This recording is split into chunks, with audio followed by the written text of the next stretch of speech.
All right, and welcome back to another episode. I'm going to be doing something a little bit different this time. I had an opportunity to be featured on somebody else's podcast. A really good friend of mine and colleague, Pierce Bunting, he's an actor in town. Him and his son Milo, they have a podcast. It's called Growing Up Naked, and it's on all platforms as well. That's just them two, and they talk about life. It's really raw, it's honest, it's fierce. Some of the things they talk about. But this episode, they featured me, and it's basically all about me. So please listen. You will learn a lot about me. There are definitely some vulnerable moments in this one, and you get to learn about or hear some of the things I have going on and what I have coming up. It's a great episode, and I'm going to go ahead and upload it now. So thank you so much, and let's get it in.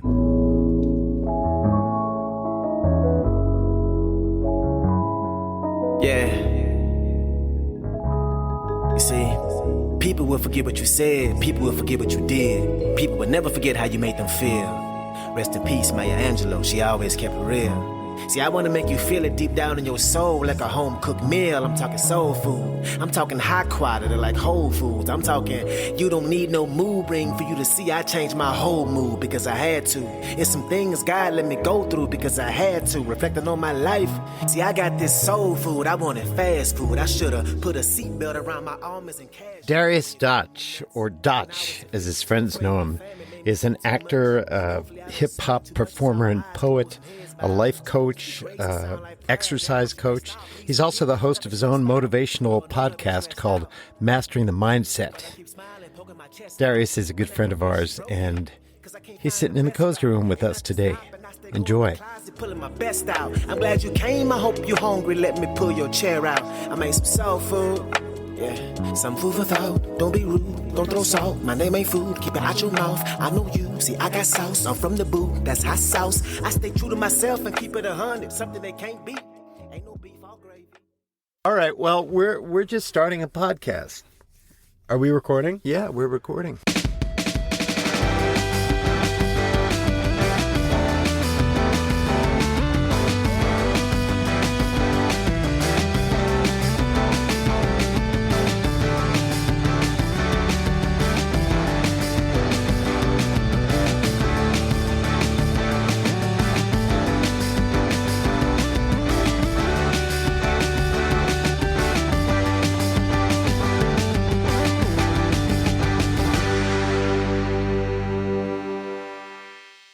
Hello, hello, hello. We are back. This is season 4, episode 2. Growing Up Naked is here. We're joined by our lovely friend Darius Dotch. Hey. Thank you for having me. Absolutely, man. It's good to have you, Dotch. Yeah, man, I'm glad to finally be in the closet where the magic happens, I see. Yeah, exactly. I never heard anybody wanting to be in a closet before, but This is one of the better closets, I think, in the world. yeah, because it's got the in. quilts and the Got the quilts, you got the coziness. the Christmas lights. Yes. You know what I mean? It's a nice little feng shui. As they say. That's right. So Darius is a friend of mine. We've worked together in a couple plays. We've known each other for, 3 or 4 years, maybe. I don't know. We knew of each other, and then we worked together. Multi-talented and multi-industrious person. I mean, you're an actor. You produce, write, produce, and perform your own music. You've got a motivational podcast called Mastering the Mindset. It's been going for, it's got like almost 175 episodes. So. Oh man, you know what? I actually haven't counted. I know I think it's close to 200, close to, whatever it is. Yeah. I've been churning them out. You're in great shape. You're a physical coach. I mean, Fitness coach, I've seen you. You're a fitness coach and you're a life coach, or you're just a motivational person. You got wisdom to share. Yeah, You like to kind of try to help people, give them some helpful nuggets to remember.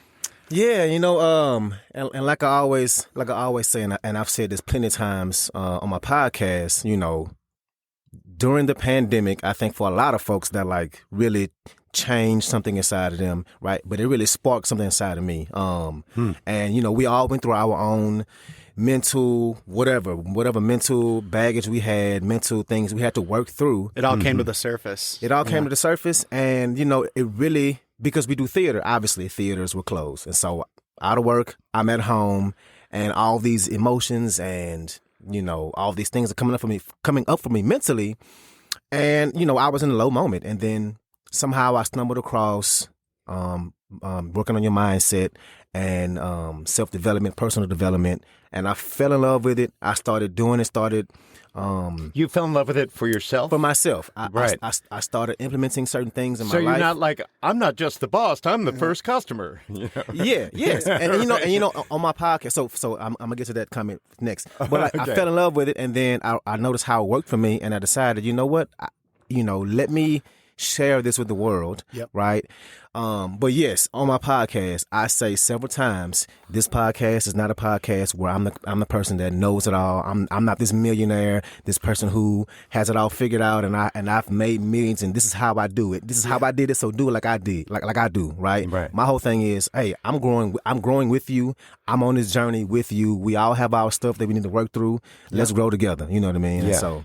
And I think you can be successful as hell without making millions of dollars. And I think you seem like somebody who's, I would consider you to be successful because you're, successfully working towards your goals. Mm-hmm. And a lot of people can't say that, Exactly. And that's good to hear because, and again, like I said, my podcast, I'm on this growth journey too. And sometimes we forget that, there are different levels, different versions, and different interpretations of success. Somebody might think money is this successful be all, but just doing what you love, right, making an impact, and being able to sustain it, that's success in itself. Absolutely. Yeah, No doubt. I think that's the thing about doing what you love is it's just by its nature there's going to be times where it brings money your way and times when it doesn't. Mm-hmm.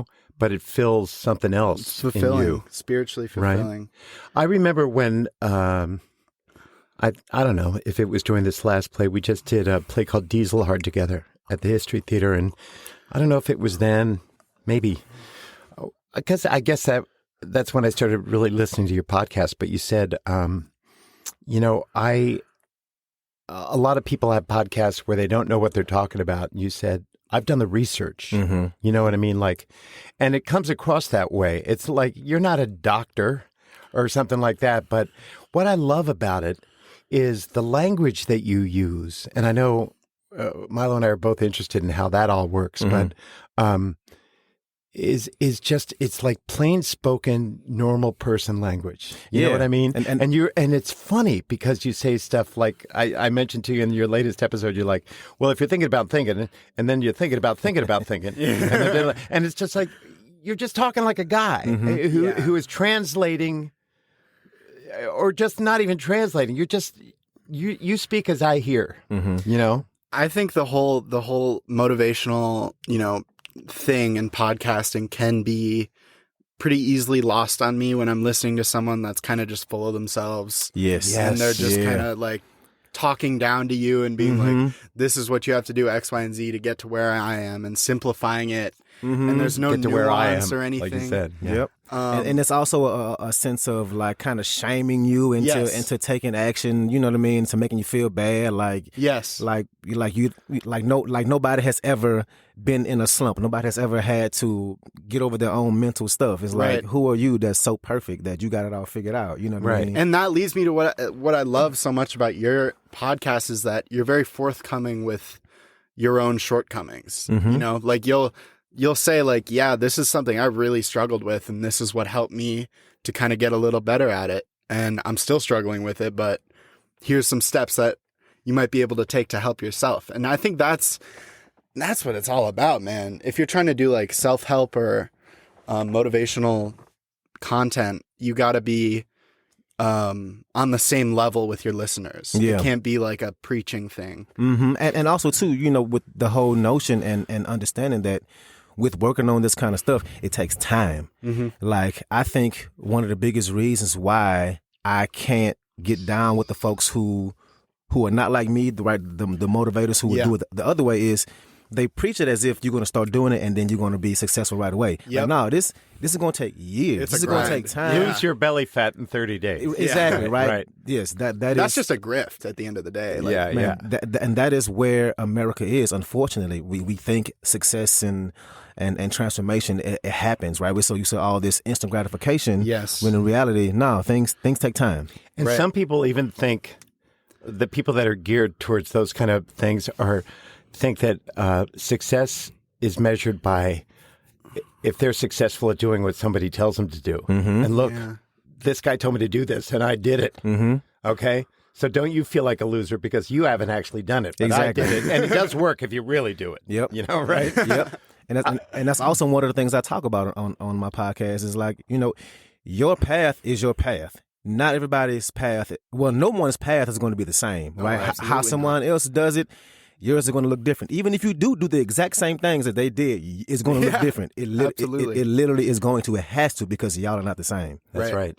Yeah.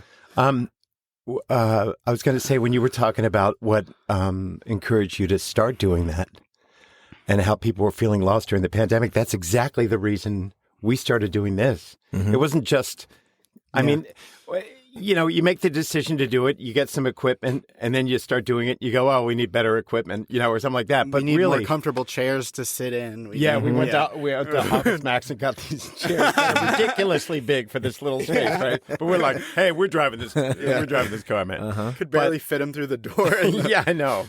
We had to put the wheels on afterwards. But it was to kind of save our own selves, Yeah. Like I had this friend who was, I'm in recovery, and he started, it's our friend Ben. He was chairing AA meetings online during the pandemic. And I hadn't been going to enough meetings, and then I couldn't. So all of a sudden it was real easy. I wasn't working, so I'd go online. And he has a long-form improv company in Philly. And he said to me one day, he goes, man, you want to just play around with some long-form improv just to keep ourselves sane? Mm-hmm. On Zoom. On Zoom. Yeah. Oh yeah, that's Just a challenge. play, right? And we did it, and it's turned into something. And we did 3 shows in Philly, 3 shows here. We're hoping to do another weekend here in the next couple months. Cool. And we found this joy in working this way, which is like not knowing what's going to happen. But again, that came out of the pandemic, and this is so therapeutic for both of us. I mean, I don't. when we're just alone and when we have guests. I mean, yeah. I don't have a therapist right now, but this is kind of the replacement for that, because while I'm not like getting like top-notch advice from a great therapist, it is still like a place where I can. Was that a dig? Was that a shot? Well, Rim shot. It's a Rim truth. shot. It's still a place where you can be open and just share everything. And I think it's cool. And it also puts you, it's a different thing to be talking to a bunch of people. I mean, maybe not a bunch, maybe like 20 people, but it's like, it's not. You mean the in same front as of a just group having of people? No. Or- I mean, like we're recording this and people are going to listen to it. Oh, yes. So it puts you, it's a different mindset while you're talking. You're like, It's true, isn't it? This performative aspect, it's like I don't even think about it, but it is definitely, the awareness is inside of me that someone's going to listen to this conversation. But I'm just concentrating on you and Milo right now, Yeah. And that's when the best stuff happens anyway. And also being an actor, I think part of that is, understanding, okay, I need to make sure that I'm being very specific in my punctuation and diction, as I and just your messed up. punctuation. Right, my punctuation, as just make up a word. But yeah, being conscious of those kind of things, and it is a slight performance element. yes. But at the same time, the best work comes when you just being yourself, being natural, and just In the talking. moment. Really, yeah. I told you after I listened to the first few episodes that I heard that there was something preacher-like about you, and I meant that in the best possible way, in that I felt that you were a natural leader, and because you shared from your heart, that's what I call a good leader, somebody who I can listen to, and somebody who I can trust, and somebody who I can let their ideas in and go, maybe I should think about that, because it's coming from an authentic place. But the main difference between both these podcasts we're talking about is that Milo and I always have each other or somebody else in the room, at least each other, and that's what it's built on. You're by yourself. Yeah. So what is that like? Ah, man. I have roommates, and, at first, because I don't want to say unsure of myself, but it was new for me. I didn't want anybody to hear me. So I would like sneak off and, make sure nobody's home before I record. But now I was like, you know what? I'm doing impactful things, impactful work. People are letting me know that, hey, I listen and, I needed to hear what you said today. And so now it's I look at it as me doing a service. Me, it's not for me. It's for somebody else. I mean, yes, it is for me because I still do what I say or I implement the things I talk about, but I understand it's bigger than me. And so I just push through it. Mm-hmm. And do Derek and Mikkel, your roommates, listen? It's funny. It's kind of an unspoken thing. We don't really talk about it. I think they do. They obviously they know I do it. You know what I mean? Right. Right. But I also make other posts too. Like I make little clips on Instagram that are basically summaries of what the podcast is, but still hitting on those on all the points. Right. Yeah. And I know they see those. So yeah. They see and hear me. Hell yeah. Do you write it out ahead of time? It sounds like you're just pulling it out a thin air when you're speaking. Yeah. What's the preparation like? So I research a topic. I also listen to a lot of different podcasts, and so I get ideas. Which at first I felt kind of weird about, like I was stealing ideas. But as the more I listen, everybody talks about the same thing. Yeah. They just put their own spin on it. So okay, I'm like, okay, cool. This is my own spin, and Exactly. I write it out. Mm-hmm. Cool. Yeah, I write it out. I don't necessarily. Like it's a free form, like a free form writing. I don't sit there and go, how do I say this? I just streams and just type, and I know I want to at least, hopefully in every episode, give some kind of personal experience that relates to that topic, right? Because I do believe in bringing my own self, my true self and full self to the podcast. It's going to make people want to hear more because I'm not. Like we said, I'm not being the other people and saying, hey, do it like this. You know what I mean? It's still like, no, this is real life. And I think that makes it more real when I bring my real self into it. So, I write it and then I look over it one time just so I can not stumble over my words. And then I just And then you got it on the computer screen in front of you? On my computer screen, yeah. Okay. And where's your microphone and computer and stuff? Is it in a closet or is it in your bedroom? I'm down in the basement. I'm not in a closet or anything like that. I have a really, really good mic and pop filter. And I do have foam up on the walls. Nice. But yeah, man, I'm lucky to have the good sound. I mean, I definitely appreciate the mic. The reason I have the mic is because I won a grant for my music. Yeah, tell us about that. Hell yeah. Yeah. Yeah, so I'm a hip hop artist and started off making music. My very first mixtape, I borrowed a friend of mine's laptop. Yep. And I had no equipment, and I recorded the whole mixtape with no equipment, and I used the built-in microphone on the laptop. But check this though, it came out decent. Like, when was that? Oh man, this was in 16. Okay, word. Because I saw the first song on your Spotify was 2019, I think. Yep. So this is before that. This was okay. Word. I would not put those on Spotify. Yeah. They don't. I mean, they sounded good back then, but now no, the quality ain't that good. Yeah. But so I kept doing it, and then got better at it. Ended up buying a cheap mic. Still didn't have real equipment. Yep. And then I met somebody who who liked my music, another artist in town, and he helped me write. His name is Aaron Gabriel. He helped me write my grant. He told me about the grant. He was like, man, I think you would do well. What's the grant? What is it? It's Minnesota State Arts Board grant, creative something. I forget what it was, but the grant was for, I want to say $4,000 or $6,000.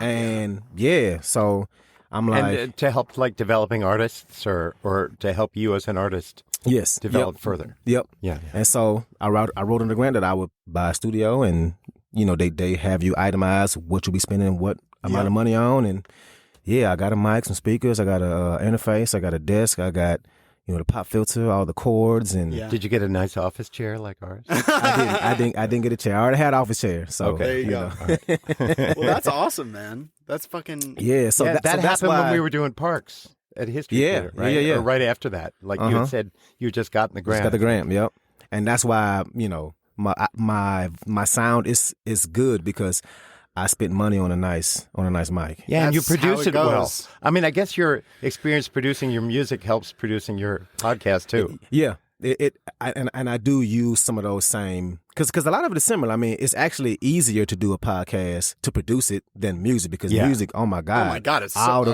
of it's night Yes, and day. It's like yes. a completely different thing. yeah. So Yeah. the podcast, I'm like, oh, this is easy. I can do That's this. why I can edit this podcast, but I can't do what Milo does Yeah. downstairs. in Oh, his It's studio. it's a lot. No. Yeah. Milo's got this program called Ableton, which is, it takes there's a learning curve. I can't Yep. even go near it. Yeah, I use a Logic Pro, and man, Right. Logic's good. Logic's great. Logic Pro is like the beefed up version of you would be GarageBand. you'd be able to do Logic because it's very similar to GarageBand, I think. and that's what I had for my very first mixtape. I was using GarageBand. Yep. Well, that's what we're using. oh, this garage. Oh, yeah. Yeah. Yeah. I know. Yep, I know exactly what this is. Yeah. You see it. GarageBand works great for It does. podcasts. It It's really does. all you need. I mean, Our friend Isaac kind of helped us demystify it. yeah. You want Logic, I think, for music production for Yeah. sure. So that's Yeah. great. But Do you use your own music on the podcast? I don't. So do you so you just buy like free public domain stuff? well, you can't or- buy free stuff. No, I mean, you use free stuff that's on the internet. Yeah. So Like so royalty-free? Yeah, royalty free. So there is this actual another thing that I do that I kind of have stumbled into as far as another quote unquote job is editing. Right. I heard you talking about that. And so, as a way of marketing my music, I didn't have enough money to pay for somebody to make content for me. Uh-huh. So I decided to just edit my own stuff, make it look cool, and I've been doing it for years and years. Till I done got really good at it. Like people always say, "Man, your stuff always looks so good." Yeah.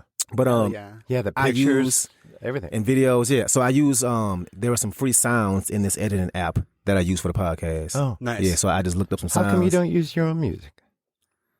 That's a good question. I guess me just listening to podcasts and just hearing the aesthetic of it, and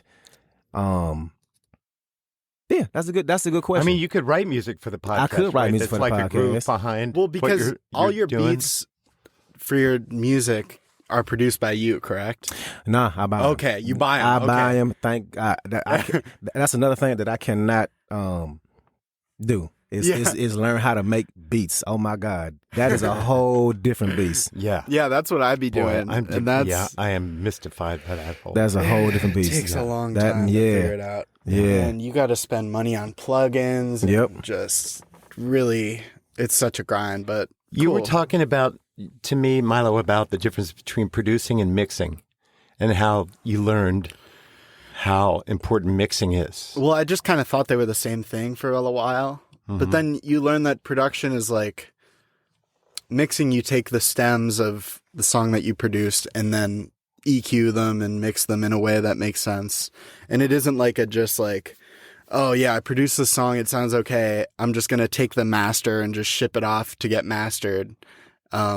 There's a whole process of mixing, which is like you pay one person to do that. It's like this whole, there's like 3 stages to putting out a song. And I really thought it was just like, oh yeah, like check out this mix I just made, when it was really like It was just a thing. just a thing with some, just a produced song. that Maybe a sounded little okay. effect or, Well, yeah, there's a lot of effects, but yeah. mixing and effects are completely separate. But that's like a whole rabbit hole. Man, quick funny story.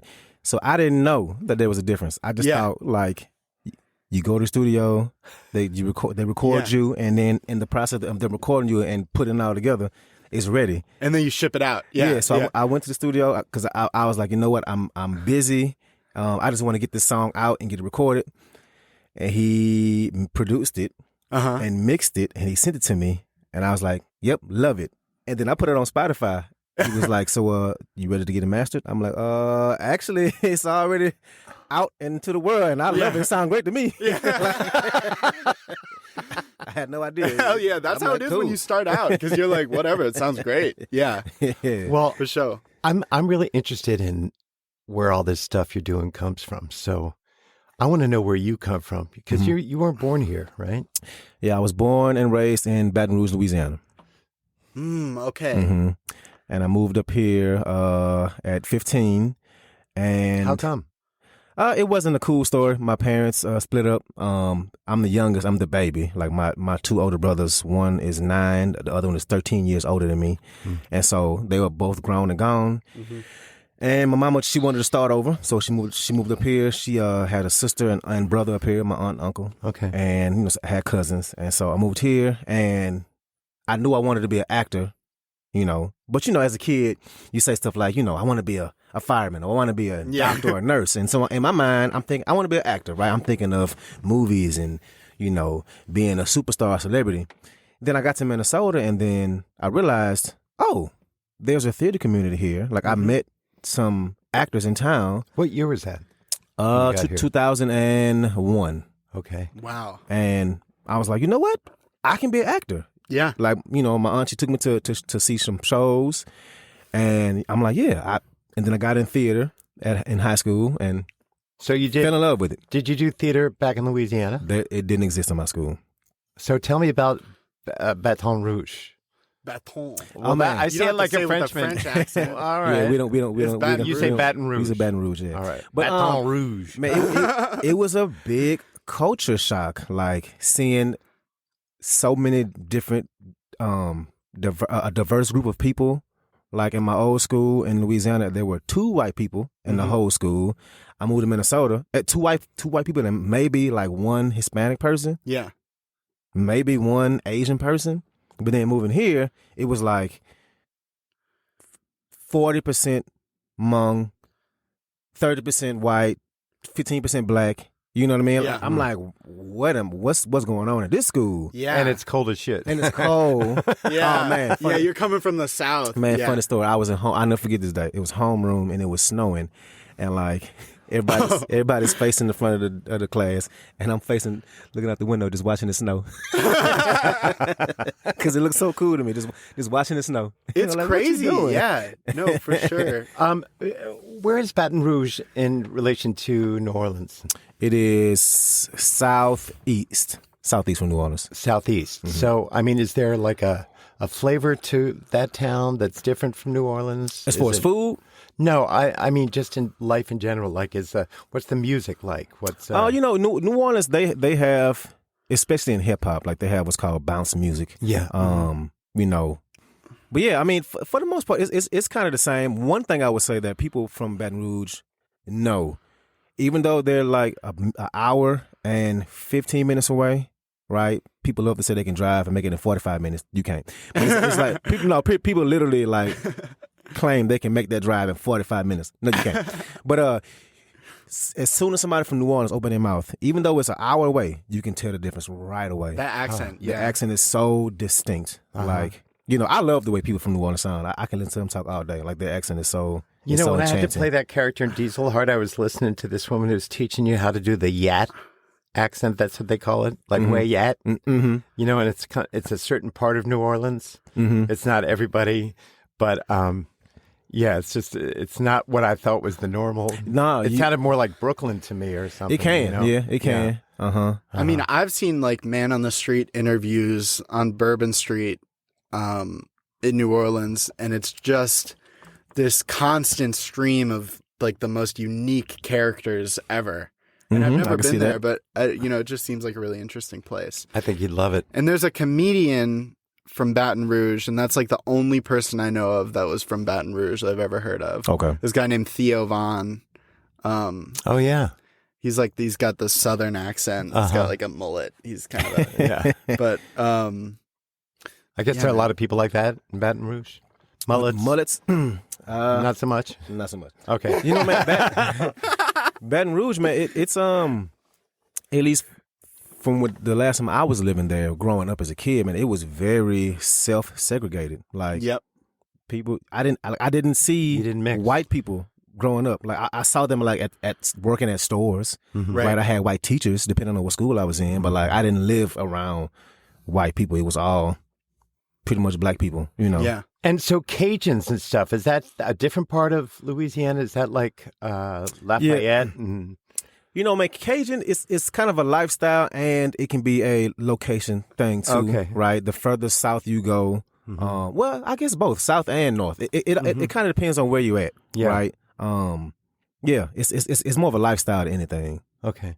Yeah. And then in Baton Rouge, is it like you said self-segregated? So is it because usually what you see is there's like poor white people and poor black people will live in the same neighborhood, and it's kind of like more of a class thing in terms of where people are living. But did you see like poor people, even if they were white or black, would still be far apart? Yeah. Wow. Yeah. Okay. Like for the longest, it's different now because of obviously like gentrification and just Baton Rouge. It's growing. Like every time I go back home, it's like, man, Baton Rouge is getting bigger and bigger and bigger. So now you see people just living in the same neighborhood because it just what it is now. But back then, though, people would literally move. Like there were, when I was growing up, like 2 white families, 2 houses, and like more black folks start moving in, and I looked up and they moved. They were gone. Jesus Christ. You know. And even in the poor areas, you know, Right. like a trailer park, or you know, there'll be only black people in this one, and way across the other town, or across the town would be white Like, folks in their own some white area. families. Yeah. Right. So yeah, that's very different than Minneapolis, I suppose. Mm-hmm. So, yeah. So you were born in mid-'80s? 86. 86, okay. Mm-hmm. So pre-internet, Pre-internet. right? Pre-cell phone. Mhm. Yeah. Oh, yeah. Pre-cell phone, yeah. It must have been. Yeah. Oh, yeah. And I mean, I don't know what the fuck. I was born in 2004. no, I didn't have my first cell phone till the late 90s, I think, like 2000, around there. No, I maybe I said no. I don't think. No, cell I got phones my was around first back then. I got my first cell phone when we were living in New York. I know that It must have been before in I the went on tour. 2000s. So it was like 2000, 2001. Well, Like 'cause a I little know in- Motorola flip phone, I think. In Men in Black, they had those big ass, Oh yeah. big, huge cell phones that had like a big antenna sticking out, and that was in like the 90s, I think. Yeah. So what did you? I don't mean to like just sit in Baton Rouge forever, but I'm just curious, like what culturally and stuff. What where did you get your entertainment? What did you do? Did you watch TV? Did you listen to music on the radio? Did you? What influenced you? Honestly, man, I was big into sports. Ah, yes. Yeah. That's right. Yeah. You're a big football player. I love football. I love the NFL, specifically the New Orleans Saints. Okay. More specifically, that's like I go crazy. Like I watched every game, every play. But yes, it was sports for me. I played baseball and football. Yeah, and you know, in the South, it's sports can be year round. Yeah. You know what I mean? Sure. Oh yeah.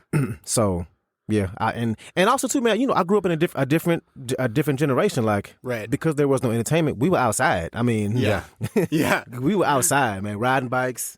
You know, going. You to were looking at parks. your phones all the time. We didn't have no phone Yeah. to look at. No, we were playing with sticks. There was no hip hop really yet. Hip hop was just I mean, starting. there was hip hop. I guess music was a big influence in my life, because around that time when I was like middle school, high school, there were a couple record labels, No Limit Records and Cash No Money Limit, Records. right? They was getting hot. You know what I mean? And so like I remember being on a middle school bus, playing the most inappropriate songs for middle school kids. I won't even say the lyrics, but like No, yeah. it was. I'm like, oh yeah, That's but that's yeah. how life is. Do you remember know what I mean? those lyrics? Oh God, yes. That continues, bro. That was me in 5th grade, like listening to like Nicki Minaj and being like, "What are these words?" Like, Wow. Yep. Do you come from? I'm assuming you still have a ton of family back there, right? And people that you go back and visit, right? Like you said, people you're close with, and, Not as often as I should or could, but yeah. and extended, like a large generations and stuff, or Oh yeah, Yeah. I think that's kind of common with a lot of families, just in the South. Yeah. but like Yeah. man, I got so many cousins that I've probably never met or right. yeah. didn't know I had. You know, And do you have musicians and actors and stuff, or just a lot of athletes? I mean, like, man, it's funny. So I was destined to become a performer. So my mama and my aunt, her sister, they were professional storytellers. I have one uncle who's a bass player, and another uncle was a guitar player, and that's in my Really? immediate family. Yes, and so it's like, Wow. yeah, performing is in my so blood. you got that you got that cocktail. That Oh, gene. that's beautiful. I love that. So your mom's no longer around. No, so my mom passed when I was 15. She passed soon after I actually got to Minnesota. Wow. Wow. How was that? Oh man, it's one of those things. Like, it didn't hit me until like a few years after. yeah. Like, yes, I was still sad, but like I didn't really grieve until I want to say I was like 18, 19. I mean, it's hard to know how to grieve when you're 15. You don't know how to do a lot of things. Yeah, and I was so like worried about school. Like, my mom passed. I went to school the next day. My teacher like, "What are you doing?" Like, Yeah. go home. I'm like, "Well, I'm going to Louisiana for the funeral. I'm gonna miss a weekend. I don't want to get too far behind." She like, "Don't worry about work." Well, so I just ended up sitting in her office. But yeah, man, I didn't grieve until a few years after that, and it was a lot of me just locking myself in my room and just being down, and yeah, it was rough for me for a while.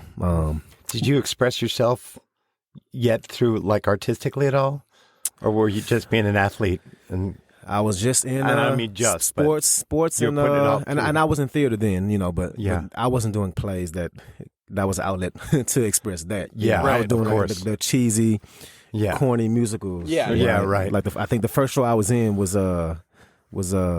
Oklahoma. Yeah. Oh yeah. And then they got the play season. You do like Lion the Witch in the Wardrobe or something. I wish we had the budget to do that. Yeah. We didn't, although Oklahoma is a big show, but no, we. Your parents had split up when you moved up here. You said, Yep. right? Yep. So you and your mom were pretty close. Yeah, that's my mama's boy. Yeah. Mm-hmm. And to lose your mother is. I lost my dad when I was 18. And you had a similar thing where it didn't hit you for a while, It right? took a long time. Mm-hmm. But I was already smoking weed all the time and stuffing my feelings down. But it's something about your mom, man. I don't know. I was older. Fortunately, my mom stuck around for a while. Mm-hmm. And luckily for me, man, my aunt, her sister, who we moved up here with, actually. I didn't know about this conversation until years later, but my mama told my aunt, take care of him, Yep. take him in and, make sure that he gets through school. And she did that. Like, she basically was my mom, you know what I mean? And so, Was your mom sick? yeah, she died of cancer. Yeah. Oh. Yeah.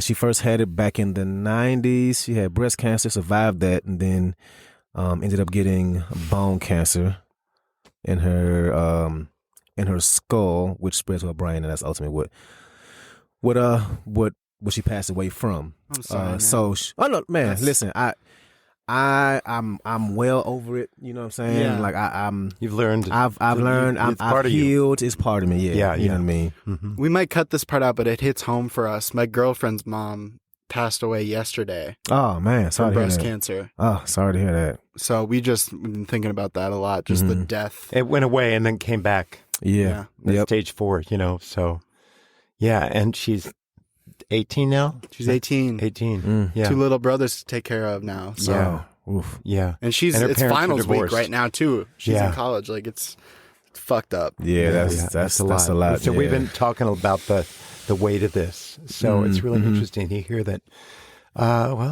She's not alone. Yeah. It's a lot of people have gone through this. And, One out of 8 women get breast cancer. Can you believe that? Oh wow, I didn't know it was that high. It's insane. It's just, like I was talking to my mom about that last night, and she's like, "Yeah, I've known like 4 different people who've gotten it, just like that I grew up with." And it's so crazy. Yeah, that's how that right. is. yeah.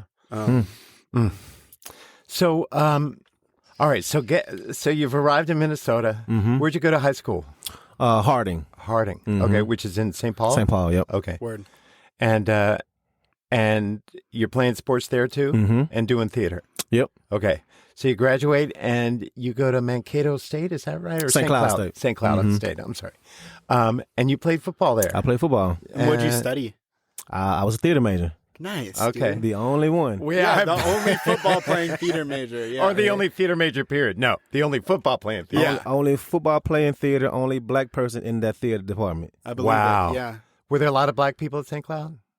I mean, it was majority white. There were right. so no. What am I talking about? No, there was not. Yeah, definitely not. There weren't. And I guess the reason why I paused is because I played football, and majority of them were black, and I knew all the basketball players. The majority of them were black, so I did at least have I was lucky enough to have people who I knew who were, who looked like me at a school. You know what I mean?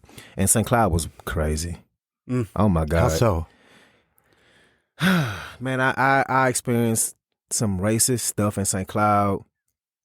And, now I know it's because all these kids are coming from small towns. Yep. And so a lot of times they have never seen a me. They never seen black people or talk to black people. Mm-hmm. And so, they obviously would have stereotypes, so obviously not know what is appropriate or not. And then sometimes, too, it's just they are deciding to be racist. Just blatant. Yeah. Like one time I had to laugh. Like I was walking to class, and this is like my third year, and I was like a half a mile away from campus, and I'm walking to school, and it's like 9 o'clock in the morning, and this group of white dudes passed by me, and somebody rolled down the window and yell out, "Nigger," and keep driving. I'm like, oh, we in the fucking 60s? What the fuck? Yeah. It's like I literally, I God. just laugh because it's like, one, I'm playing football then, so I'm big. I'm like, I kick your ass if you get out the car and say it to my face. So I know you're not gonna do that. Yeah. You know what I mean? But it's like, what is that? And like, then they're gonna go to the football game on fucking Friday Right. night and cheer for you. like, do you feel better now? You got out your system? Okay, cool. Ridiculous.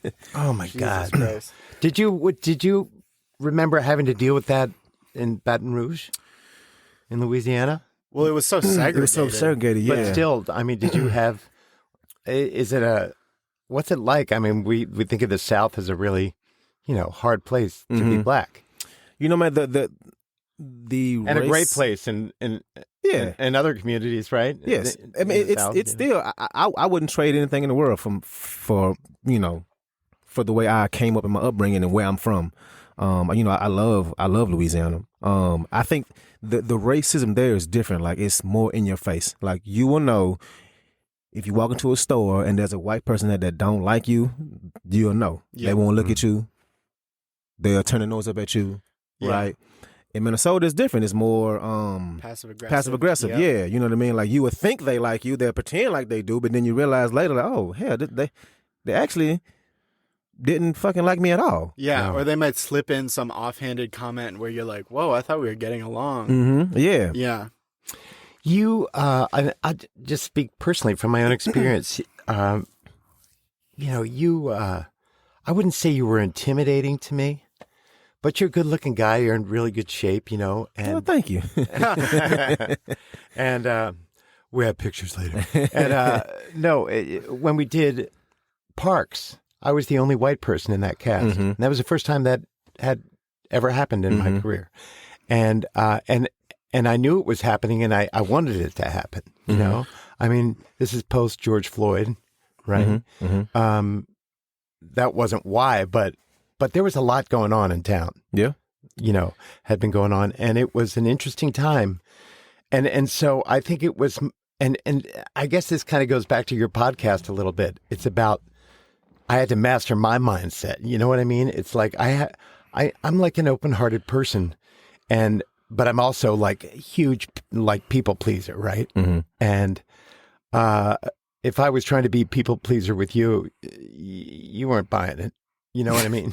You're not that kind of person. You're just like who you are. Mm-hmm. You don't. I come in and I'm like, "Hi, everybody. This is my day," and you're like, "Hey, how's it going?" yeah. Man, man, you're pretty stoic. That's good to hear. To me, that's what you Yeah. seemed like. And I get, And I was like, Tosh doesn't like me. This get that. motherfucker was shaking in his boots. I'm sure I was. I'm sure I was. I get that a lot from people that tell me, and I will say this, for whatever reason, and I'm not sure why, but it is who I am, and so I've accepted it. But like I can be, what's the word? Reserved. You know what I mean? Sure.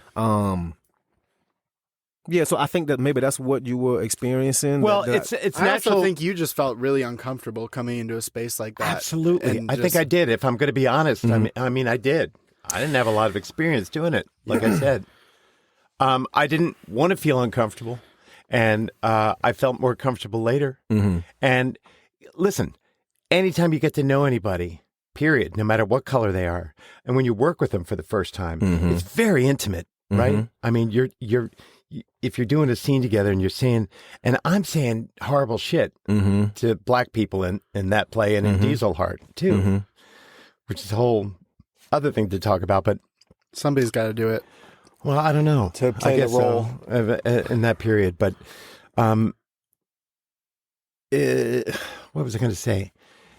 Oh, it's hard enough to get to know somebody, and naturally as actors, it's like this is a very unique job we have in the arts. I would say this is true, where you work with people over and over again, if you're lucky. Yep. Yeah, good people over the course of years, and so you develop a working relationship and a familiarity with each other in rehearsals for a play or something, and going into emotional territory if you've done 6-7 plays together, and they're all different kinds of plays, right? But also, you might develop a friendship because of that, you know, or you feel connected, and all of a sudden, things that intimidated you at first don't anymore. And I've already felt that happen with you a little bit, where I'm just go, Pierce, this is just you. Don't worry about it. You know what I mean? But I also felt like I had a lot of pressure on me not being an asshole and playing assholes. It's really, you know, and that's also a vulnerability that you have to put yourself through. Is like, okay, I got to be vulnerable in this room full of black folks and say this horrible shit to them, and also hopefully y'all know this is not how I really feel. You know what I mean? This is just the words, which obviously. That's part of the job as an actor. You know, okay, the words on the page, you would assume that the people who are doing this work with you, that you are in the same headspace as far as understanding of how the world and how we all work and fit in. And, you know, we're all not racist. We're all good people. You know what I mean? Right. So, yeah. And we agree to that. I think we kind of make an emotional contract with each other. All of us do. This unspoken thing that we have as theater or artists. spoken, you know, Warren brought it up, you know, kind of in the early on in rehearsals. Well, I wasn't there that day. No, I wasn't. Oh, there that's that right. day. You I was weren't out of there in town, the very yeah. beginning. He just Something said, I "Let's always- just talk about this." Okay. You know, and he said, "Pierce, how do you see what you know? How do you see yourself in this play?" I said, "I play all the white devils," and he goes, "Well," he goes, "That's kind of reductive, and you know." But when it was all said and done, no, I did. I'm not saying they weren't human beings, and I didn't need a cultural, sociological class to know what the hell was going on. But it demands empathy, and some people would say, you know, you were a little too good at that or something, you know, because I just give myself to it. I completely. don't like watching you play those roles. But Yeah. the thing that I've always said is like, when you're telling a story that centers around a black character, unfortunately, more often than not, there's going to have to be someone who plays a horrible racist. the opposition. That's a part of the story. Yeah. So, the obstacle. yeah. So I think it's cool Except for in you. August Wilson, a lot of August Wilson plays, right? Yeah. His stories are all... They're black-centric, It's all right. black-centric and all black plays. Yeah. Yeah. So there are not going to be as many opportunities for that to be part of the story because Right. that's not the story he was trying to tell. Right. But yeah, a lot of the stories at the History Theater, you know, that are local stories Well, and yeah, stuff. Talk it's about history also. So that's Yep. And history. Yeah. Yeah. Our history is our history. Yep, exactly. Well, yeah, this is all to say that it's you're forced to look through lenses that you can choose to. You could see somebody coming down the street and choose to avoid them. You know, in theater and stuff, we can't really avoid stuff like that. Or some people can, I guess, and pretend they're engaged and not be. But I got a lot of gratitude for that, you know, because now that I've done a couple shows with you, it's like, you know, we got a rapport, you know, it's like, and I know your roommates and, you know, we all work together. And Yeah, man. And we always have a good time, too. yeah, we do. Yeah. We do. And we complain. And, just like you always do, you know, about the kids. That's a form of bonding. Yeah. So what plays did you do at St. Cloud? Oh, I'm glad you asked me that question. My first 2 years, I didn't get cast in anything. And I'm like, I couldn't do anything in the fall because I play football. So the spring is the only time I could be in the show. And for 2 years in a row, 2 shows per spring, I didn't get cast. That's sketchy. Until oh no, we finna get there. So until finally the second time, I'm like, you know what? I know I did good because the way the director held the audition is he had us all in the auditorium at the same time, and so we can see each other. Oh, watching each other audition. Oh, that's so I'm like, worst. okay. Yeah. When they put when they put out the callback list on the callboard, I go to the callboard, look for my name. That's so high school. And then it was. And I didn't see my name. I'm like, okay, I know I'm better than him. I'm damn sure better than him. Better than him. Better than him. How did they get callbacks and I didn't? So I went to a professor who I like, who really took me in back then. She said, just go talk to him. So I went and talked to him, and I was like, I'm asking for the future reference. What can I do better? Right? Yeah. And then in this long-winded ass answer, he kind of starts talking. You had great stage presence, and I think your interpretation of the character was good. Great delivery. You really projected. I'm like, okay, what the fuck did I do bad? Yeah. He was like, but the story is about this suburban family in the 1950s, and the way families were, the makeup of the families back then in the 50s, and where they would be location wise. Basically saying because I was black, I was black, and he was like, you know what? I want to invite you to callbacks. I want you to come to callbacks. I'm going to put your name on the list. And I was like, oh, okay. Yeah. I ain't show up. I was like, nah, man, fuck that. I ain't show up. You shouldn't have to work harder than everybody else, to get that kind of a role. It's bullshit. It is college. Yeah, it's college. You can do colorblind casting in goddamn college. Hell yeah. Come on, man. Come on. Also, yeah, it's fucking college, and you're there to study theater. Were they you gotta plays? Be in a goddamn plays play. that you knew, or were they? No, these are all we did. It was all plays, like published plays. I forgot what play it was. Honestly. Okay, I don't remember what it was, but it was about the suburban white family, and me as a black man. That's why I didn't get a call back. Wow, that's crazy. Yeah. But luckily, it all worked out. That same professor who told me to go talk to him, I went and told her what happened. And she was like, I'm so sorry it happened for you. She was like, you know what? I'm going to pick a show just for you next season. And she did. It's a show called On the Verge. Oh, yeah. Yeah. I know it. Yeah. Eric Overmyer, yeah. right? And that's the one with the male characters, plays all these different characters. Yeah. There's three women. And that one guy who plays all the parts. Plays 9 different characters. Yeah. Like a German man, plays a Yeti. A Chinese woman. Yeah. It was all over the place. Yeah. Oh, that sounds fun. And I ended up winning a scholarship for her. Like every year they have a $500 scholarship. Yeah. And for my performance, I won it that year. So what year in college was that? Your second year? Your junior year? Yep. Yeah. That I won it would have been my junior year. Yeah. Right. Okay. So then you only had one more year left. Yep. Well, sorry about that. That was my friend Michael Egan. Just got back from Ireland.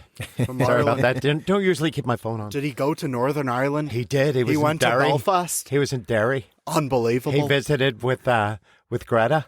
I can't even fucking believe it. All right then. Greta's a sweetheart, isn't she? Yeah. So that's good. It's all right. It's all right. I picked up his accent from what was He tried to pick it up. I'm pretty fucking good at it, if I do say so Don't myself. embarrass yourself. All right, so you had 1 year left. You won the scholarship. Yep. Did you get to do work again? I did, and the show wasn't as good. It was. I forget what it was. It wasn't anything special. That's a question I have for both of y'all, actually, if we can just sidetrack real quick. What is the process like when you're doing a show that you don't really like? Or that you don't feel connected to? Like, what is that? You go first. I mean, how does that, like, how do you deal with that? Well, I guess I won't speak for, I'm only going to speak for a show that I don't like as far as the script, that I don't feel connected to, because that does happen a lot. Yeah. Especially being a person of color, because a lot of times you get asked to be in shows that are not about you, not about your people, not about anything to do with being a person of color. Right. And so you kind of just have to enjoy it for the people in the room, enjoy it for the fact that you are performing. And then, yeah, and be happy with getting a paycheck, really. I mean, yeah. Because at the end of the day, I got to eat, I got to pay bills. And so and sometimes. Get insurance, if you're in the union, you know, right. So sometimes you do a lot of stuff that you don't care for, but it's like, well, I need to get these weeks towards my health insurance and pension and all that. So Yeah. Also, the stuff that you don't like, as you get older and you've been doing it longer and longer, there can be a pattern, or you can see certain kinds of plays. You know, like Diesel Heart is the kind of play where there's the narrator, central character, and then there's a cast of people who play multiple parts. And a lot of those parts are like one scene long, or 6 lines long. 6 lines long, right? Some of them might reappear over time, you know, but they kind of represent something. And it's not like you have an arc that you get to follow through that.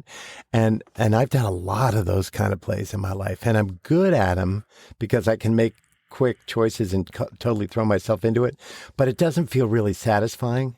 And so I totally agree with you. It's like about the people in the room make it really satisfying. Actually, you know, at Diesel Heart, one of my favorite things was that party they had for us at the last night. Oh, yeah? At Melvin's, you know, I mean, just meeting his family and stuff, and they were really kind, and, you know, that's a whole interesting, I don't know what that was like for you, but for me, they were really nice. Yeah, you know? they were nice people, and Melvin Carter Jr. or the third, the mayor. The mayor, yeah. Yeah, he was unbelievable. He was so laid back, chasing cool. his kid under the table and stuff, and very down to earth, and yeah. He's like, I'm the real Melvin. Right. I heard he came in a sweatshirt or sweatsuit to opening night. He's playing incognito. Oh, did he? I didn't see him either. No, I didn't. That. Yeah, I me love too. that. No, he's totally down to earth. Shout out to Calvin real quick. Yeah. Calvin Zimmerman. Yep. Wherever you are. Hopefully you got back from Toronto okay. Oh, he tunes in? Yeah. Okay, cool. Yeah, I think so. I went to high school with him, and we were both in SOAR together for a while, which is Students Organized Against Racism. So I kind of knew him. And now he's really good friends with my bandmate, Willis. So Calvin and I have been trying to like link up and play basketball together and stuff. So yeah. Cool. So, all right, so you leave, you graduate St. Cloud. Then all right, hold on. So one last fun fact about St. Cloud. Okay. So the only black person in theater department, only student athlete who also did theater. Neither one of those programs exist. The football program or the theater program. Anymore. They both are gone.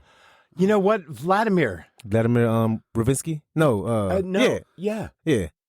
Volodya is a dear friend of mine. I went up there. Wait, were you there? No, this is for a first-year class.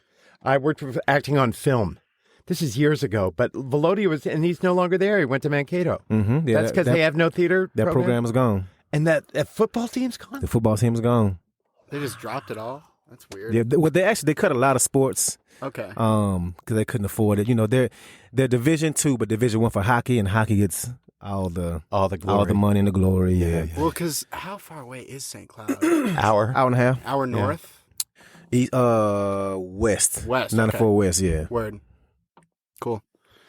Wow. All right. So you leave, you graduate, and do you have a decision? Am I going back to Louisiana, or was it foregone conclusion you'd stay here? Oh man, because I had already made a decision in high school. Like, I'm staying I want here. to be an actor, and there's no theater community in Louisiana. Like, there's no right.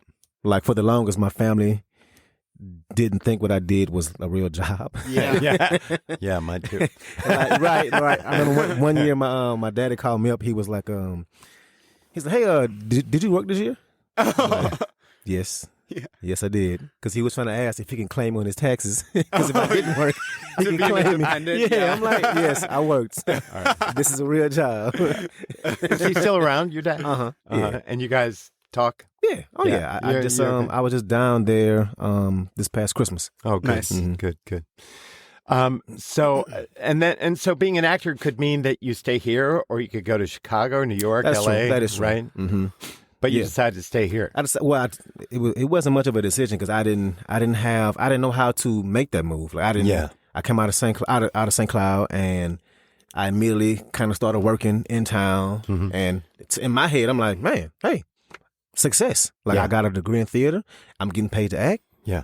This is what and I'm loving it because I'm getting paid to do it. Like, I would have done it for free back then. Right. You know what I mean? Because it's what I love to do. And so, yeah, I kind of got comfortable in my young age and being here and working, and Yeah, loving it. Hell yeah. When did you start doing music? So I started doing music. I had a music career before I was Darius Dotch. I used to go by H2O. This is back like in high school and like right after high school, like a couple of years in college. But then I got too busy with theater and football, and so I stopped. But I wasn't taking it serious. Yeah. And also too, my subject matter was way different. Like now, I would like to consider myself as a conscious rapper, right? I don't rap about money and women and cars and violence and all that. Like there's a message to my music. But back then, I wasn't rapping about that stuff, but it was no message. It was all about drinking, partying, sex, Right. Yeah. smoking weed. You know what I mean? Right. But What a lot of people were rapping about. yeah, exactly. Yeah. I didn't really stand out. But I didn't pick up music again until I want to say around that time I dropped that first mixtape. Like I was writing it. I had it memorized, and I had the instrumentals that I wanted to rap them over to, and I would let folks hear it. Like, hey, listen to this song, and they're thinking I'm about to play them a song, and I rap it for them live. Yeah. And like, oh man, you good? You should record that. Yeah. You know what I mean? Yeah. Where does that I know it's not one rhythm, but the style of rapping, it has a way of floating the words over beats. And they're surprising. Sometimes they're not in a normal meter. They're not iambic pentameter, stuff like that. And I know that a lot of people were raised on hip hop music, rap music, and their ears became accustomed to it, and then they kind of adopted it, and would be able to repeat the lyrics they hear, right? Mm-hmm. And but do you identify it as like a heartbeat? Is it something? Is it like an ancient sound inside of you? Is it something that you learned to imitate, or is it something that you do? I think all of the above. Excuse me. I think what's the word? Regionally, depending on where you're from, right? There are certain styles. Like you can tell East Coast style from West Coast style. Yeah. The down south style from, I guess, Chicago and Midwest style, right? There's a difference. And so I think for me, what helps me stand out is because I'm from the South. And so there's a different way that people in the South, a different way that they what's called ride the beat, right? Okay. It's a certain way you allow the beat to have your lyrics and your cadence kind of drive each other, right? East Coast is more lax, is more not kind of on beat. They kind of let the beat do its own thing. And they kind of do their own thing, more free and loose, right? But the South is those lyrics and those words, they're going to land on the beat. You know what I mean? Right. But then also, too, with the East Coast, they rap a lot faster, right? And so I think with me, I kind of combine both of those, as well as just stylistically. There's also like an importance of being extremely gifted at your lyricism, right? Everybody Like wants you have to be have the a best. talent. Yeah, everybody would like to think that they're great at lyrics.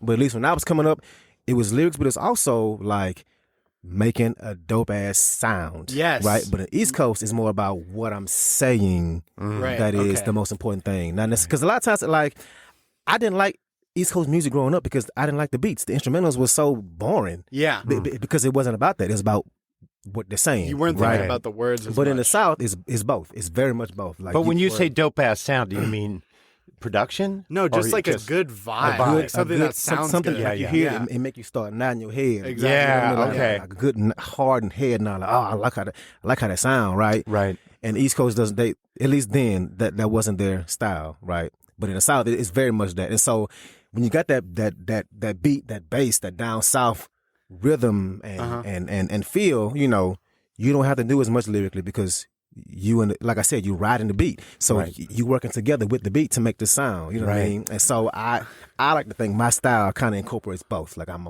riding the beat, but I'm also like coming at it from a place where my lyrics also will capture your ear too. Yeah. Right. And that's how the best rappers do it. I mean, like I think of like Kendrick Lamar, sometimes when I was listening to your music. There are certain moments where kind of like your higher voice reminded me a lot of his. I get that a lot. Yeah, but I believe it. But that's something that I think Kendrick does so well, is creating like a song that's just a banger, but then it's also extremely poetic and lyrically rich and just covering and emotional, this vast array of topics. Oh, yeah. When it sparks stuff inside of you, like feelings that aren't thoughts, but they're just like you start feeling something. That's fun. It's beautiful. I like a lot of your music. I was listening to Soul Food a lot today. Oh man, I think that's like poetically the most well put together song. It's really clever, and also it has a lot of surprises to it. I mean, do you consciously, because you know how in theater and stuff, it's like, I saw that coming 2 hours ago, you know, or in movies or TV shows. And lots of times with, you know, like country music and stuff, you hear that stuff and you break my heart and we're far apart and you're dark, you know. But so Milo, you should record him next. Yeah. You know what I'm saying? Go down, there we go. Go down the studio. Y'all got a hit, man. That's it. You're making fun of me. No. But really, the element of surprise is like, oh, I see where he's going with that. And then all of a sudden something changes, and it must come from, it's kind of like what gives you that sound of, I know you write this stuff, but what it sounds like you're making it up on the spot in your podcast, you know, where you just, there's something that Darius energy is in there affecting everything too. That's an element. And you know, I think the way I approach songs, well, I know the way I approach writing a song is different than any other person that I've heard talk about the way they write a song, because I write it like I'm watching or writing a play. Like I start at the beginning, and I I start a song not even knowing what the song is about until I get like a third of the way in. I'm like, okay, what's coming up? Like, what theme am I getting at right here? Yep. And then I make a turn. Right, I'm like, okay, let me shift and keep it right here at this spot. You know what I mean? Then I write some more, and then okay, now where am I? You know what I mean? And for the longest, I didn't write my music. Like I would do the theater thing and memorize it. Like I would memorize it a line at a time and write it a line at a time, but not actually writing it down.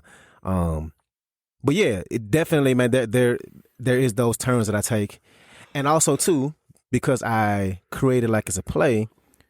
Right, there are going to be moments in the play that, like, are climactic or leave you on the edge, or you know what I mean, make you want more. And I know every artist would say good story. They wanna write like that, but like that's really how I come at it. Like I started at the beginning and I write it. Okay, where is a good like cliffhanger? Where's a good moment to like switch up how I sound, to go to the higher register in my voice? Like what is something that, because what I don't want is the audience to get ahead of me, to catch up, to get bored. Yeah, you gotta keep their ear tantalized. You know what I mean? That's it. That's some good insight. I really appreciate that insight. I mean, it's like, I love to think of songs as stories and not so much as like something to nod your head to, but something that has a narrative journey that it takes you on.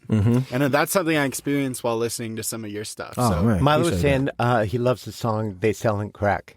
Yeah, that's one of my deeper songs. Yeah. Did that come from a real place? Yeah, I mean, something you experienced, or was just what you were seeing on the street? Or both. I mean, the stories I tell in that song, that stuff really happened. Yeah. Wow. And that just makes it hit so much harder as well. It's like you can really feel the vulnerability and emotion that comes across in that song. Funny stories. So in that song, I probably said more than now, knowing who I am now, I said more than I would have said, right? And one of my lines, I say, you know, I mentioned both my older brothers sold crack. Yeah. And then, you know, after I recorded and released, I'm like, damn, I didn't check in with them to see how they would feel. And so I was talking to my middle brother, and I was like, man, yeah, man, sorry I didn't check in with you, man. I hope you don't mind me saying it. He was like, shit, you should have said my name. Like, yeah. You know? Yeah. I was, you know, obviously different, what's the word I want to use? Different mindset, right? Right. You know, Because listen to the kind of music we listen to growing up, selling drugs, being a drug dealer, like rappers rap about that, and if you live that lifestyle, then that was glorified or whatever. And so he wanted like, hey, I used to do that back then. I was a tough dude, or I made it work. It is what it is. I mean, you got to do what you got to do to survive. So. Do you remember all your lyrics? I do. Wow. I don't know if it was They Sound Crack, but there was one tune where the beat had this beautiful kind of chorus. Choral singing that was like rising, and I don't remember which one it was, but I love that shit. And I didn't know if that was something you had done or if that kind of came with the beat. I don't even remember. I wish I could remember which one it was. You were talking about. Should we look for it? Choral rising, but no. I purchase all my beats. Like I don't. Yeah. Yeah, but if there was something like a choral thing over it, isn't that something that you would add? I mean, I know what you're talking about. You're talking about I Ain't Proud of That. Yeah. Yep, that was me. I added some vocals to that. That's sick. I love that shit so Can we listen to a little of that? Yeah. All right, let's listen to that. This is one of. Oh, you can play it right now. Yeah, I'll play it. I'll play it for us, and we'll add it in. That's what we do. Okay. Yeah. So tell us about it. Oh man, so this is it's a heartbreak song, but from the perspective of being the heartbreaker, and so. I get real honest about in this song. And yeah, man, people surprisingly, they tell me that this is one of their favorite songs of mine. Women too. Yeah. Because, I talk about breaking a woman's heart, and I think women have told me the most that this is their favorite song. Wow. Okay. Well, yeah. All right, here we go.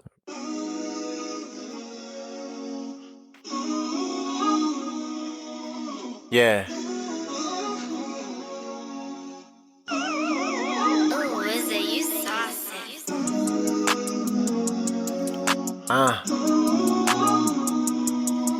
We all make mistakes from time to time, but I ain't proud of that. But life goes on. I ain't proud of that. Life goes on. On my resume should be heartbreaker. No, I ain't proud of it, but honestly, I'm tired of partying, man. I might have to call y'all later. I put my haters on call waiting. Cause I'm trying to eat, you think it's sweet. No wonder why niggas throwing salt like a salt shaker. Her heart breaking, my heart racing. Like, nigga, that's what you tried to do? Looking in the mirror like, nigga, really? Would your mama be proud of you? Damn, that kinda hurt right now. Pussy on my mind right now. Makeup on my shirt right now. Same old nigga. But since day one, you always kept it real with me. If I need to vent, you would still listen. It's been years and you still miss me. Every year I tell you happy birthday on your Facebook. And I feel different, like real titties and fake ones. You a real one, shot the real with me. I said I'm scared of commitment. You was like, tell me who isn't. Like, who in the hell is you kidding? All you do is show love. I guess I was scared of the feeling. I got history with a few women who missing me. And it's messing with them mentally. Like it's their fault when it was really me. Girl, I didn't deserve you. Yeah. I ain't proud of that, but life goes on.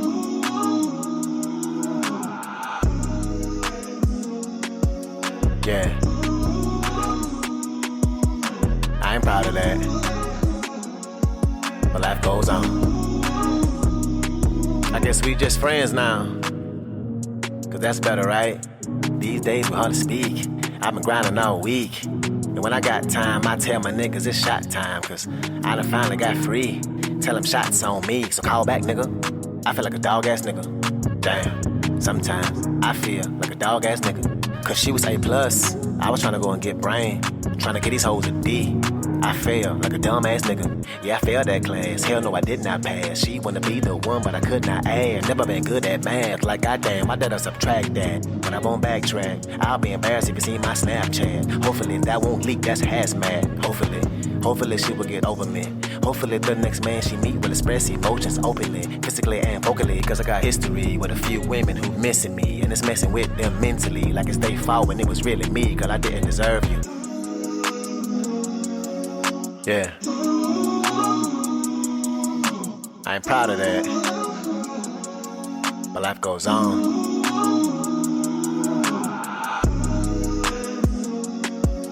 Yeah. I ain't proud of that, but life goes on.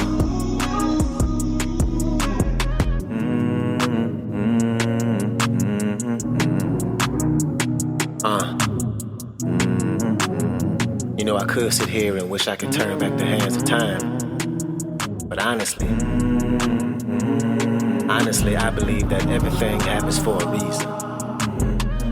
Yeah. And who am I to never make a mistake? But life goes on. And even though I may not be proud of everything I did, I know I damn sure wasn't made perfect. Yeah. And that's real. But life goes on.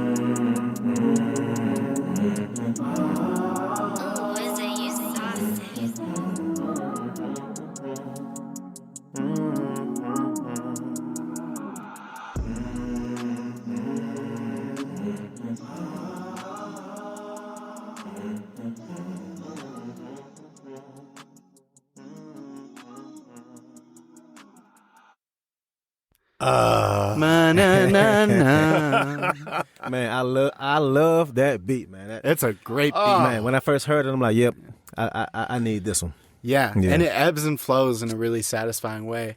Like it's like the vocal little harmony in the back will come out, and then it'll come back and it picks up and everything. That's one thing that I sometimes miss in a lot of rap that I listen to is sometimes it's just the beat will just stay stagnant throughout the entire song. Yeah. And that to me is like, I don't know, there needs to be, there's like part of musicianship is creating something that rises and falls and climaxes and everything. And I think that I love that is very present in your music. Dynamic. It's very refreshing. Yeah. Also there's not, it's a steady road, right? Musically, I mean, it moves forward. So the progression is emotional and psychological, and it really is about your words, but it is also, like you said, about how your words float with the music. Yes, yeah. And that's the biggest. But there's not like big key. There's not a key change. There's not a chorus, perhaps. I mean, there is, but it's not like in the traditional kind of like, pop song thing. And but it never. I never get bored listening to it. It's just a groove, man. Yeah, I love that song. I love the invention of grooves. Yeah. You know what I mean? Just fuck, man, it's so good. Use the N-word a lot, of course, right? And I just was having this flashback to driving around with Milo and his friends when they were like in 8th grade or 9th grade. And they know these songs that are playing, and they're playing them on the radio. And every time that word comes up, they kind of don't say it, you know? And as me being a witness to that, to thinking of how many young white people grow up listening to hip hop music and say all the words. And they say the word. They don't edit themselves. And I was wondering, well, people have mixed opinions about that. Well, that's why I'm curious. What's your opinion about that? I can't speak for all black people. I will speak. You can't? Nope, I can't. But I think I speak for 99% of them when I say we would rather you not say the word. It's not that it shouldn't be that hard to not say it. It's one word. It's only one word that we want to have as our own. You know what I mean? And so, I get it that you may love the song. I'm not talking to anybody specifically, but I get it that somebody loves the song and they love the lyrics, and you know what I mean. You sing along to lyrics, but just don't say that lyric. Don't say that lyric. Yeah. And so that gives you, and forgive me if I'm like saying something stupid here, but it does give you a sense of ownership, and it's like, no, you can't go there, and which is I don't know if it's complicated. It's not like it feels good. I don't know if it's an ownership or anything like that. I just think it's honestly, I don't even think about it. Like whenever I write, like, I don't think like, oh, this is another moment where a white person can't say this word. Of course, for me, I'm just being myself. I'm not, and so I'm not saying that's what you were saying. I'm just saying like, so I don't think it's like an ownership that would at least not in music, in music. Yeah. But like in just general life, then it's like, yes, we kind of own that word. If history shows before it was used as a weapon against us, and now it's like, well, now it's ours now, and so and again, like I said, why is it?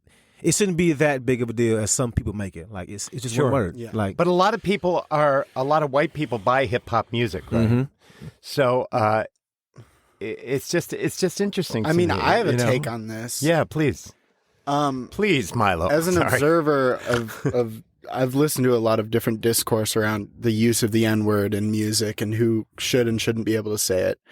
And to me, it feels like white supremacy is always constantly trying to take ownership and commoditize black art or just black people in general. mm-hmm. So just for there to be one minuscule thing, One word, and everyone is just fucking pissed about it and acting like it's such a big deal is, I mean, it's like just clear Pretty as day. typical. Yeah. It's just white supremacy Yeah, is just yeah. right in Mhm. front of your eyes. Like, Right. it's like- And how dare you tell me no? yeah. Yeah. Like, Like what? No, we got the power. You can't tell me no, and I can't say what the hell I want to say. Well, yeah. I mean, Well, you know, if you're still anything, gonna say it if you really want to say it, you're gonna say it. So I can't stop you from saying it. But thankfully, Yeah. the general understanding of the word is if you do say it, you know, there is a big disagreement either way of if you can or can't. You know what I mean? There's Yeah. power in that word. That word is a very. Mm-hmm. it's you know. not, yeah. But it's- I'm saying that as an adult driving around and seeing other white kids sing this stuff and stuff, I'm like embarrassed. Like I feel like you shouldn't be saying that word. Mm-hmm. And I'm like, oh my God, my kids' friends are saying these words, and this is just like, what have we gotten? You know, what's going on? How do we live this? How do we live with this? And conundrum? this is the point of the music also. It's just stupid. But that's like middle school white kid shit, you know? Mhm. But it is like, I mean, I've listened to a lot of rappers talk about it and they're like, yeah, just, you know, you're singing along with the song. It's fine. But the word has so much power. Yeah. And you have to recognize that if you're not black, like, Yeah. just stay away. Yeah. Wow. Well, thank you. It's an interesting Thank you for conversation. Thank you Yeah. for talking about that because Yeah. it's just, I didn't even think about it until I was sitting in here at the room with you guys listening to that. And it's just something I never, ever got to talk about. I just had the feelings inside, you know, so that's.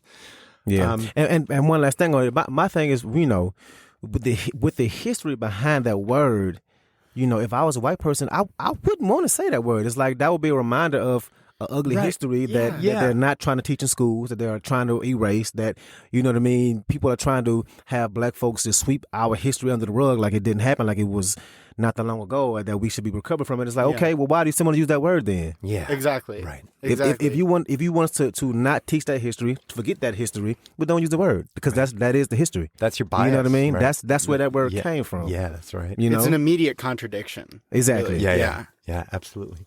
On a lighter note, do you ever perform live? I've had a few opportunities, yeah. Okay, and what's that like? So right now, it's been 2 years, but it's an annual thing now where I perform up at St. Cloud for their annual Juneteenth celebration. Oh, nice. I'm one of the artists that Yeah, that nice. I get paid to come and perform, which is amazing. That's you know? awesome. Yeah. Yeah. I mean, it's not a whole lot of money, but still, it's you know, literally one of those moments where I have to remind myself, hey, man, you are doing it. Like you are, Yeah. this is, you know, 7 years ago, I would have said that would be my dream Yeah. to get paid to come perform. You know what I'm saying? So, yeah. How is it like? Man, it, you know, unfortunately, I haven't had the opportunity to have my own show. Yeah. Where folks are there specifically because of me. So when I'm there, I'm like, no one knows who I am, Mm-hmm. which can be good and bad. Mm-hmm. But it's good because I get real time feedback on how good my music is. Right. Mm-hmm. You know what I mean? Because Yeah. they've never heard one single word of me. Mm-hmm. Yeah. And so when I can recognize when somebody is liking what I'm saying or liking the song because they start nodding their head or that they Yeah. are like tap the person next to them like, you heard what he said? You know what I Yeah, mean? Yeah. And So- that happens. And there's no That happens, bias. yeah. and because- you see it while you're. I see it because I'm looking right at them. You know what I mean? I mean, I know when I first started making music and I would show it, I always valued the people who didn't really know me that would hear it, Mm-hmm. you know, because that's an unfiltered, unbiased opinion. Yep. Yeah. When you're showing shit to like your family and they're like, "Oh, that was so cool," you're like, "Okay, I'll take that with a grain of salt." Yeah, I mean, I expect you to at least say, Yeah, at least say something, right? Yeah. As a person who's all about manifesting stuff and, just being positive and, kind of moving your life forward in ways that aren't trapped, is that something, being a performer, that you would like to do more? Oh, absolutely. Yeah. Okay. Yeah. All right. Yeah, absolutely. And I kind of have an announcement, and I guess this is a good time to announce it. Woo! Hot off the press. Hot scoop. So yes, I do want to perform more, and that hasn't shown itself to me yet. But also too, I'm understanding that my path is different. Like, I can sit up here and want to be, like all the other rappers I see, all the other folks who are making it, who are coming up off of social media, and they have all this huge following, and they're performing and all that. I'm starting to, feel like that's not my path. I know I can, and it will happen to me in my own way. But I say all that to say, I was awarded a showcase. I know somebody who owns his own urban planning and real estate company, and it's black owned, and it's all about building up the black community. And he started this annual showcase that he gives to artists in town, and so I was awarded it for next year, and we get a budget. I get a budget of $10,000 to make it happen, and so I'm going to, and it's very fucking ambitious of me, and I'm scared as hell, but I'm gonna do it. Yeah, I'm gonna do a hip hop play. Right on. So congratulations. So you'll be performing it. I'm writing it, and yeah. So it sounds like you're totally qualified, given the way you write your raps, the way you write your songs. Exactly, the way I write a play. I mean, the way I think of a play. Yeah. And you're gonna hire cast members and stuff, or is it gonna be a one man? It's gonna be 3 people. So I know. So Pierce knows my other two, my homeboys, Mikhail Sapp and Derek Mosley, Sapp and Mosley. We are we kind of branded ourselves around town as being the 3 of us. Right. Nice. Whenever somebody thinks of one of us, they think of the other 2. When I first talked to them, I wanted all 3 of them in the room for this podcast because they're so funny together, and they're just. And Mikhail was the lead in. Yes, these are hard. Mikhail's from Alabama. Alabama, yep. Right, and Derek's also from Louisiana. He's from Louisiana. Right? Yeah, we met here in Minnesota. Is he from Baton Rouge too? No, he's from a place called Mansfield. Okay, Mansfield, Louisiana. I had never heard of it until I met him. Right. But it's more northwest Louisiana. It wasn't until I met you guys, just as a side thing, that I'm all about dialects, right? And that Southern dialect is white people. I hear it all the time, But it was interesting to hear the black Southern dialect. Oh yeah, it's different. Yeah, and I hear it in your voice, and it's just perfect. Sometimes there's similarities between you'll hear a white person speak, and then there's there's a twang or something that you dialect. hear. And then, of course, there's also AAVE, which is a whole other thing that plays into dialects and everything. But yeah, it's what is it? African American Vernacular English. Oh, AEVE. I never heard of that. Well, I mean, I've heard of it, but I'll tell you about it. I haven't heard of the acronym. Yeah. Have you heard of it? Now that I hear it out loud, I think I have heard it, and my understanding of it is just it's a mixture of. I'm not gonna say broken English, but just a mixture of Kate. Yeah, it's a fancy way of saying that we talk a certain way. It's definitely not broken English. I think it's just certain communities learn to speak a certain way because of the fact that they were ostracized from main education sources and stuff like that. Huh. So it's to say a lot of white people will listen to some certain black people speak and say, "Oh, that's broken English. You sound stupid." When in reality, it's simply just how they learn to speak. Yeah, and also that's just another way of putting somebody down or judging somebody when it's it doesn't matter. This is what's beautiful about Shakespeare, about the Tangerine Islands off of South Carolina, North Carolina, wherever is the place where they speak the closest thing to Elizabethan English. No one else speaks like this, but they're the ancestors spoke this certain way, and it's stuck around, And it's when people are speaking using their language to express themselves, there's nothing wrong. Yeah. It's like I told Milo when he was little, there's no such thing as a bad word. And I truly believe that. And- except for maybe the N word. Except for fuck. No. And it's also not fuck. it's also Fuck's a just a great word. reminder that there is a quote unquote standard in America, and if you Yes. are not in that standard, then you are othered, right? Yes, you are, exactly. You are There you maybe go. something is Well wrong said. with you, something Yeah. you're different, right? Yeah. It's another way of pointing out, you Yep. know, that you're different, that you ain't normal. Yeah. So when would this play be done? Good question, man. It's gonna be sometime next year. Okay. 2024. Yeah, and I'll be honest, it was supposed to be in 2023, but again, I'm too ambitious to a fault sometimes where I tried to do it all by myself. Yep. Like I tried Couldn't to do it. I couldn't do it, man. I really tried, and I started writing it, and I got a good chunk done, but it wasn't sounding right, and trying to figure out location, trying to figure out how to spend this budget, how to make it all happen. It's like, why are you trying to do all these things? You won this showcase to perform in it, to write it. You know what I mean? You don't have to be the producer. You don't have to be the person who is in charge of stage management. You don't got to be the person that directs it. You have a budget that you can hire folks to do this. You know what I mean? So that's kind of where I'm at with it right now. But I'm excited about it, man. I think it's going to be something really impactful. Because and here's another thing too. Like, I haven't seen Hamlet, but I've heard and seen like excerpts from it, right? And I've seen shows that have quote unquote hip hop in it.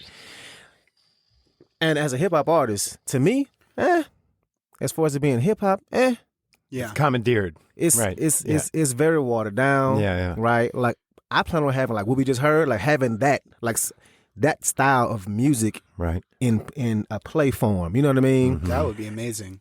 And that's what I'm going for. To have like true hip hop as a play. Wow. You know what I Congrats, mean? man. That's going to be great. It's gonna be I'm gonna lose a couple of hours off my lifespan. And a few pounds probably, right? With all that stress. Some brain cells. It's like smoking a few packs of cigarettes. Yeah, right. Oh, good luck with that, man. I'm Congratulations. excited for you. That's Thanks, really man. cool. Thank you. That's Thank really you. cool. So I guess we can wrap it up, but I just want to say as far as your whole outlook, like I was just saying a minute ago, is very positive. You take ownership of what you're doing. You seem to, you accept the way it goes, but you put it out there. You're not afraid to put it out there. And I didn't listen to it, but a couple episodes ago on your podcast, there was a thing about ego. Okay, and I just want to know, how do you feel? I mean, what are your thoughts about ego? Do you ever go, man, you're riding your high horse here thinking you can do this? Or is it the sky's the limit? Like, do you hold yourself back in ways that you wish you didn't? Yeah, can you just recite the whole episode script? Right. So the intro. Yeah, come on, show us what you got. But no, so my take on ego is we all have one. Whether you like to think that you have it or not, you do. It just shows its way in different areas. One ego that we all may have is being a perfectionist, right? We may be working on something and we say it's not finished yet. It's not perfect yet.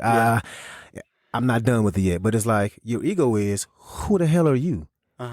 Nobody and nothing is perfect. So why do you have to be the one that's perfect? Who says that you're perfect, that you can't put out nothing that's not less than perfect, right? Right. Ego is like that. Ego is like like me and my editing, right? Like my ego was I didn't want to pay, so I'm going to edit it myself, and I wanted to look good, and I want to make mine stand out from everybody's, because if I do, then I'll get noticed, right? But in my mind, I was justifying, not even thinking of it as an ego, but I'm like, well, I want to promote myself. I want it to look good, and so if it don't look good, people won't see it, right? Or people will scroll past People will scroll past it, but it's like, I'm not just putting it out there as it, not as is, because obviously we care about our stuff. We want to make it look good, but my ego kicked in to make it that much better, to make sure that it's going to be better and it's going to catch people's eyes, because how dare I put out anything that's common, that is, right. Less than great. You know what I mean? Mm-hmm. So, but yeah, we all have egos. And Do you find yourself able to ask for help? It's hard as hell. Yeah. It is. It is hard. So I just wonder if you feel like, and this is not a judgment at all. It's you amaze me, but I wonder if it ever gets lonely for you, being the self-driven juggernaut that you are in all these different directions. I mean, no, I wouldn't say it gets lonely. I think I do have a, I got 2 roommates, Sap and Mosley, and and you guys are brothers. You're we're close. tight, man. Yeah, We're real yeah, close. very tight. And so I never feel alone. I got my small family here. My aunt, she lives like less than 2 minutes away. Oh, so, that's great. Yeah, so she's like right down the block. So no, I don't feel lonely. I will say I do feel pressure sometimes. It's like, okay, because sometimes I just want to rest, and I do. I've been learning to rest. Good. But like also it's like, okay, I want to rest, but at the same time I know that there's maybe somebody out there who needs to hear what I'm talking about today, or who they really appreciate it, or they really found what I had to say, or a post that I made very, very useful, and it was exactly what they needed to hear that day. You know what I mean? And so it's like because that's the main reason I do the podcast and all. And if you follow me on social media, you see I make a lot of positive posts, inspirational posts, and all that. It's I will not have for to me. follow you after this. Yeah, give me a follow. Yeah, and it I do it for other You for follow other people. back? Yeah. I'm Yeah. just playing. Let's grow our accounts together. But yeah, so I wouldn't say lonely, but I do sometimes feel pressure to keep it all up. So to be of service is one of the things that drives you too. It sounds like. Yep. It's like I mean, you've got a good foundation. It seems like you know. Were you church going? Oh yeah, I go to church every Sunday. I try to go. Oh, every you Sunday. still are? Yeah. Okay, Oh, yeah. but you were raised that way, right? Oh yeah. Yeah. That's right. one thing we never really talked about is spirituality that I would have, but whatever. It's all good. Where we at now? Like $130? Yeah. We're at $130. Love it. Yeah, we've been flying. Well, Yeah. come back again. Yeah, man, have me back. And we'll talk about spirituality. Right. Well, I preach. Yeah. No, I will not preach. That was a joke. Okay, so well, let's take it out. Wait. I want to share a nugget of wisdom. Okay. In spirit of I'm letting my partner what in you here. do. Yeah. A therapist once told me, perfection is the enemy of good. Mm-hmm. And I think it's true. So just ruminate on that for a minute, y'all. Anyone who's listening.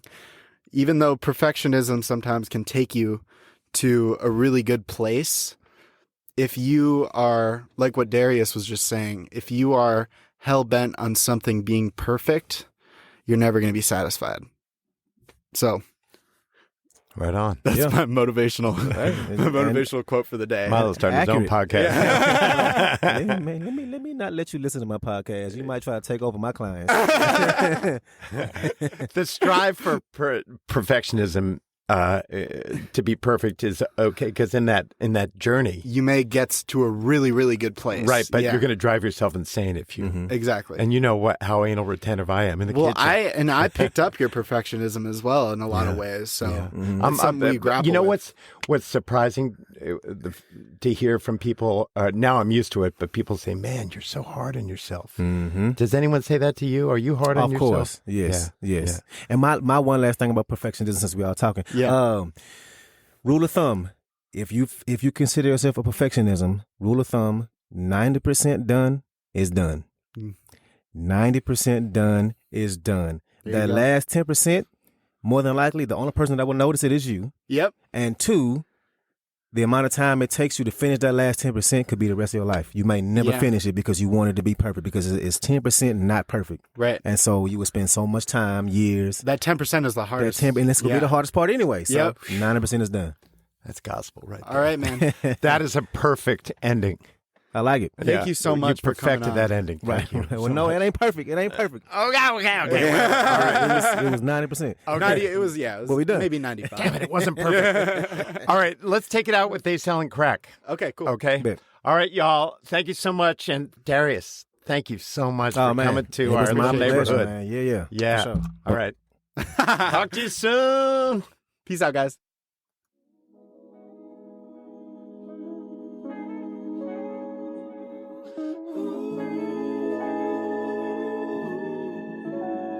You know they say words can kill. They selling crack on the corner.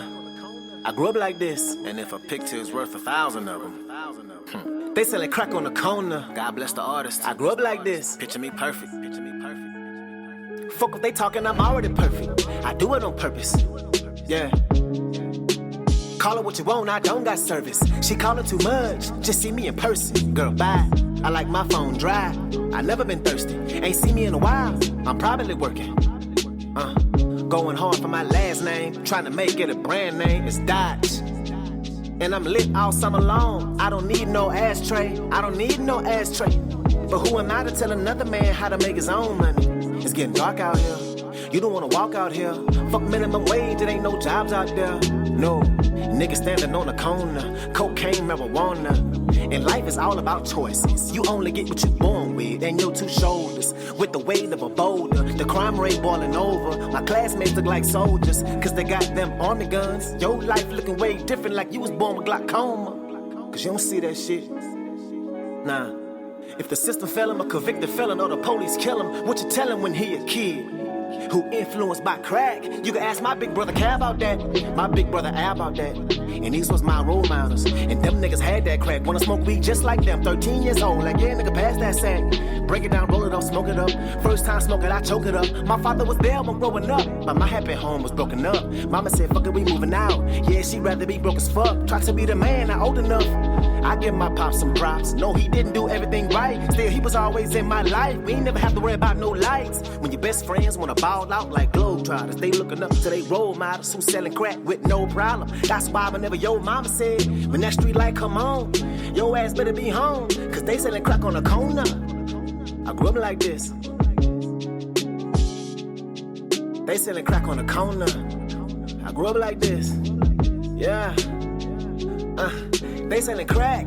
They selling crack. He selling crack and she using it. His family ain't cool with it. Her family got used to it. He got a bird and he flew with it. He know just what to do with it. Take it straight to the kitchen. On the stove making stew with it. Ain't no money in the classroom, so he dropped out of school with it. The bad schools get the worst teachers and they don't know what to do with it. He gets labeled by society. Yeah, they call him a hooligan, cause they think we all animals and the cops are the zookeepers. I wish I could fly, cause I would say bye, I'm going to Jupiter. I'm way too close, I done got numb, I done got used to it. We murder the most, all this death, all these funerals. Cause they got beef and keeping it hot like aluminum. Trying to get closer to Jesus, I wanna pray in Jerusalem.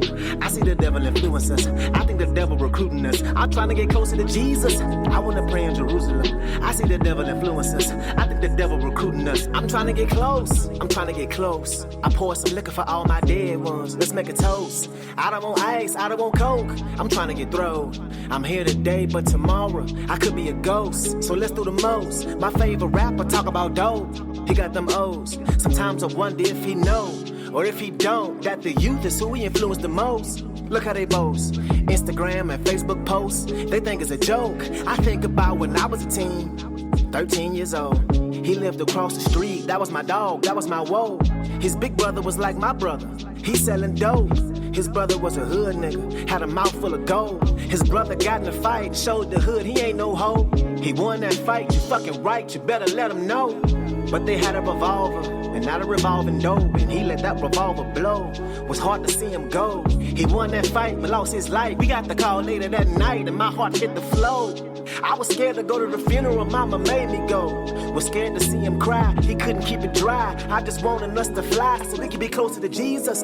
I wanna pray in Jerusalem. I see the devil influence us, I think the devil recruiting us. I'm trying to get closer to Jesus, I wanna pray in Jerusalem. I see the devil influence us, I think the devil recruiting us. Cause they selling crack on the corner. I grew up like this. They selling crack on the corner. I grew up like this. Yeah, they selling crack.